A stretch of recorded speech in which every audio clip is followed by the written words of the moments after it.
Magandang oras mga kababayan, mga ka-Golden Boy. Meron tayong bigyan ng reaksyon na video. Ito yung sinabi ni Pulong Duterte kay Bronner. Ito yung sinabi niya na dahil daw diyan sa WPS ay nilagay ni Bronner ang buhay ng mga Pilipino at dahil sa pagkiling ng Armed Forces of the Philippines sa Amerika dahil sa EDCA sites na yan ay lalo daw na nasa peligro ang buhay ng mga Pilipino. Nako, talagang maka-China no? Doon pa pumapanig sa China dahil yung ginagawa daw natin ngayon na pagdepensa sa WPS sa tulong ng Amerika ay nagbigay daw ng peligro sa Pilipinas.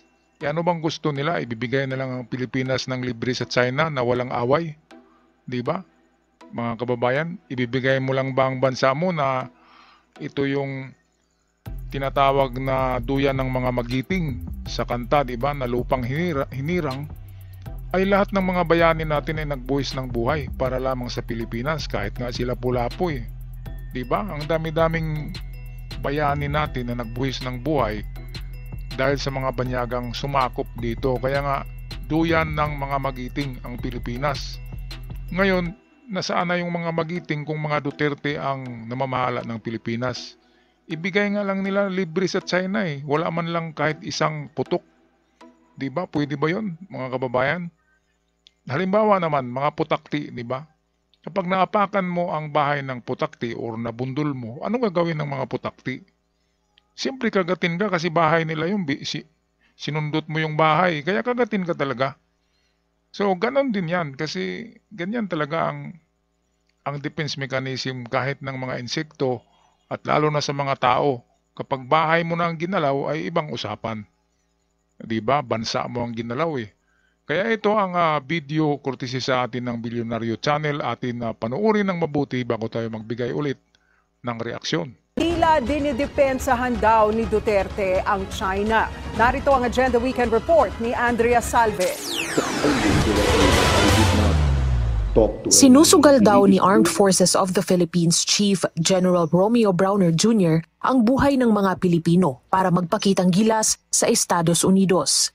Yan ang mainit na reaksyon ni Davao City 1st District Representative Paulo Pulong Duterte sa sinabi ni Browner na kayang umabot sa China ang US-deployed Typhoon missile system. Bago raw magyabang ang general, ang tanong ni Duterte, kaya ba nitong pigilin ang ganti ng China? Sino raw ba ang tunay na pinagsisilbihan ni Browner, ang bansa o ang Central Intelligence Agency ng Estados Unidos? Ayan ang layo-layo ng ni Pulong no. Pati yung CIA ay sinama niya na Tayo nga ang humingi ng tulong sa Amerika through the Mutual Defense Treaty. Kasi talagang inaagaw na, di ba? Yung Fiery Reef, inagaw na. Mischief Reef, inagaw na. Mayroon ng military installation ang China doon. Ang Baho de Masinloc ay isusunod na. Tapos nung mga Duterte wala man lang ginawa. Sila ngayong nagbenta ng WPS kay Xi Jinping, di ba? Yung matandang natikuka na doon sa sa sahig ng dahig, mga kababayan. Ngayon tapos masakit pakinggan yung sinabi ni Pulong na itong nagpapasikat daw si Bronner. Hindi ang papasikat. Na nga si Bronner dyan ang dami nang nagsabi na duwag si Bronner Hindi nga yan gumagawa ng itong offensive na move dyan sa WPS kahit na sinasabi na duwag si Bronner. Pero kung sabihin na nagpapagamit sa Amerika tapos nagtatrabaho, nagpapasikat daw sa CIA, ibang usapan na yun, di ba? Talagang nililihis nila ang usapan at nilalagyan nila ng nakakagalit na mga termino. Pero sa mga DDS, masarap pakinggan nila yan Masarap nila pakinggan na inaagaw ang Pilipinas natin na hindi man lang tayo lalaban, ibigay lang. Papayag ba kayo diyan, taga Sambales at taga Palawan, na ibigay nyo lang yan nang walang kahit isang putok? Bibigay nyo lang ba? Mukhang hindi, di ba? Kaya anong masasabi nyo kay Pulong? I-comment nyo mamaya Kasi nakakasama talaga ng Kaya nga binigyan ko to ng reaksyon. Masama ang kahit pakinggan mo ay talagang masama pakinggan dahil doon talaga sila kumikiling sa China. At ang nila diyan, mababasa natin na ibibigay lang ng libre, na hindi tayo papalag kapag nandyan sila sa WPS. Kapag inagaw nila lahat ng mga isla dyan, hindi tayo papalag. Yun ang kanilang yun ang kanilang gusto. Dahil yun ang gusto ni Digong, dahil nga mayroong gentleman's agreement with Xi Jinping, si Digong. Okay, patuloy tayo sa balita ng Bilyonaryo Channel. Kung national security raw ang pinag-uusapan, dapat anyang mas pagtuunan ng pansin ang tunay na mga problema ng bansa, mga proyektong walang kwenta at ang walang takot na pangungurakot sa pera ng mamamayan. Kung hindi raw kaya ni Browner na proteksyonan ang publiko mula sa nakaunipormeng mga magnanakaw, hindi raw nito maaaring ituro kung paano dapat na depensahan ang bayan. Aba, nagsasalita ng mga magnanakaw, no? Sila nga yung unang nagnanakaw di ba? Una, BP Sara, yung kanyang sa DepEd na Intelligence Fund, di ba? 540 million. Yung project daw diyan sa Davao ng mga flood control ay nasa 52 billion. Ang dami-dami. Ano pa ba? Ang dami-daming mga nawawala na nanakaw na pera sa panahon ni Digong Tapos magsasabi pa si Pulong na mayroon daw mga project na sinasakyan niya ang flood control Yung mga diskaya naman talaga ang tumatrabaho dyan para sa kanila. Di ba mga kababayan? At si Bongo, dalawang construction company, 200 projects ang nakuha, nakumpisa ng 2016 hanggang 2019. 3 taon lang ay 200 project daw ang natapos. Naniniwala ba kayo na matatapos sa 3 hanggang 4 na taon ang mga proyekto na 200? Kung 4 na project pwede matapos yan o 5, pero 200 ka project national ay pwede ba yun? Matatapos ba yun ng 6 na taon na termino ni Digong? Mukhang hindi Kaya kung sasabihin ni Pulong na pagtuunan daw ng pansin ang mga pagnanakaw sa naka-uniforme daw na magnanakaw, sino bang mga magnanakaw? Alangan naman na si PBBM, di ba? Mga DDS DDS na senador, DDS na congressman, pati nga sila yung budget nila diyan sa Davao ang laki-laki. Kung inspeksyonin yan, siguradong may mga project dyan na hindi natapos at mayroon ding mga ghost, lalo na yung ginawa ng kay Bungo Construction na 200 projects imposible na matapos lahat yung 200. Hindi ako maniniwala. Siguro may natapos sila doon 50 ka projects out of 200. Mga kababayan, ano sa palagay nyo? Di ba? Ang hindi maganda kay Pulong ay nagsasabi siya na parang malinis sila, parang malinis. Di ba? Makikita natin ngayon yan kapag pabuksan ni Rimulya ang bank accounts nila Sara at ni Digong. Mga bank accounts yan kapag nabuksan yan ay kahit na-withdraw na yan ay may mga record yan na may makikitang mga records of withdrawal kahit na withdraw na yan. Ang problema yan kung dinilit ng taga-bangko. Di ba? Yun ang problema. Okay, balik tayo sa balita, courtesy ng Bilyonaryo Channel. At sa huli, tinawag pa nitong trigger-happy ang general. Sinagot naman ito ni Philippine Coast Guard for the West Philippine Sea spokesperson Commodore J. Tariela.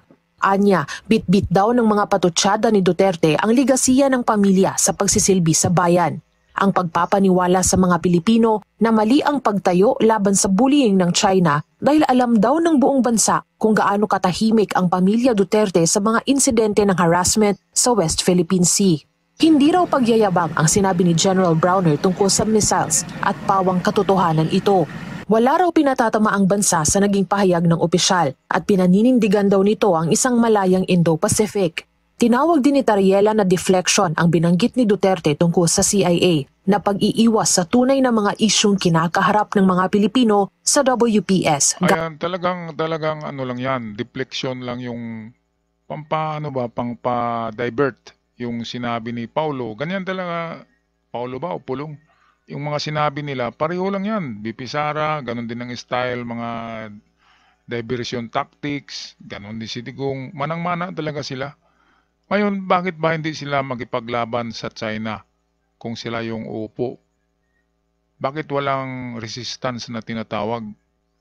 noong COVID lang, 'di ba? Noong COVID natapos nila na natambakan yung isla na na yung Mischief Reef. Noong panahon ng COVID yun Pagkatapos ng COVID, tapos na. Kasi binablind ni Digong ang sambayan ng Pilipino. Hindi siya nagpatrolya doon. Hindi niya sinabi sa Coast Guard na magpatrolya kayo doon sa Mischief Reef. Kaya ang nakadiscover nito ay hindi Pilipinas, kundi Amerika. Nakita sa satellite na meron ng tapos na isla na ginawa ng China na mayroong military base. Kaya kung yung mga Duterte pa rin ang uupo, ay sigurado mauubos ang mga isla natin, pati yung Palawan dyan at parte ng Zambales, ay mauubos talaga yan. Mapunta yan sa mga Inchik kasi hindi nga sila makipaglaban Hindi sila magsalita ng masama sa Inchik. Sa pananakop dyan sa WPS dahil nga sa Gentleman's Agreement. Ano kaya yung Gentleman's Agreement, no? Meron kayang pera na na-involve dyan? Kasi bakit tahimik sila? Kung Pilipino ka, talagang maingay ka dyan. Tayo nga, ang layo-layo ko lang sa Palawan at Zambales, di ba?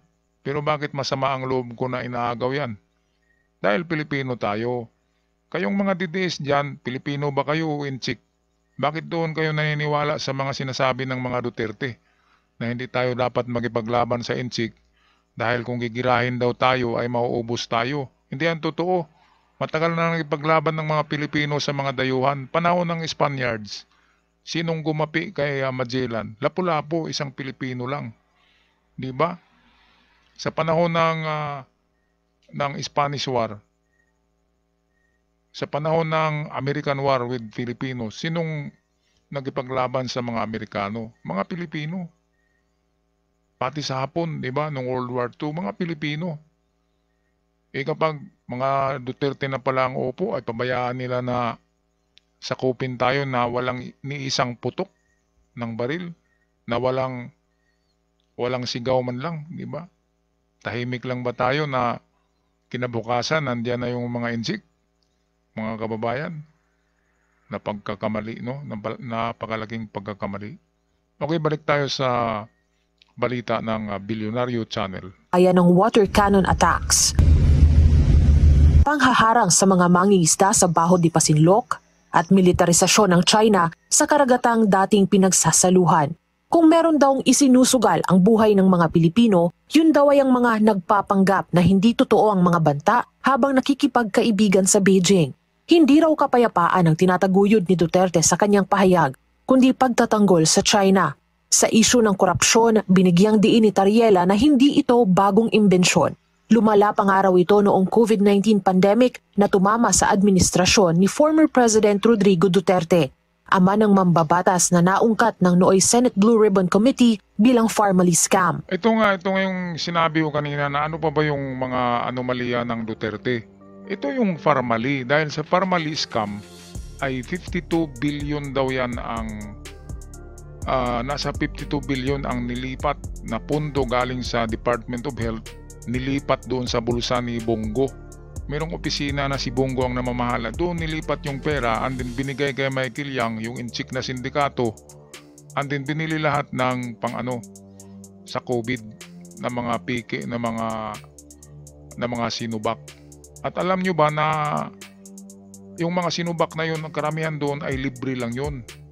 Libre lang. Kaya nga sabi ni Digong libre lang yan. Pero yung pala ay binili nila daw ng 2,000 bawat bote, bawat vials ng Sinovac, 2,000. Pero doon pala sa China ay nasa 200 pesos lang daw ang isa niyan. Tapos nag-overprice sila, 2,000 pesos. Kaya umabot ng nasa 47 billion yata lahat ang binili na vaccine sa COVID at iba pang mga gamit sa COVID, yung mga PPE na tinatawag.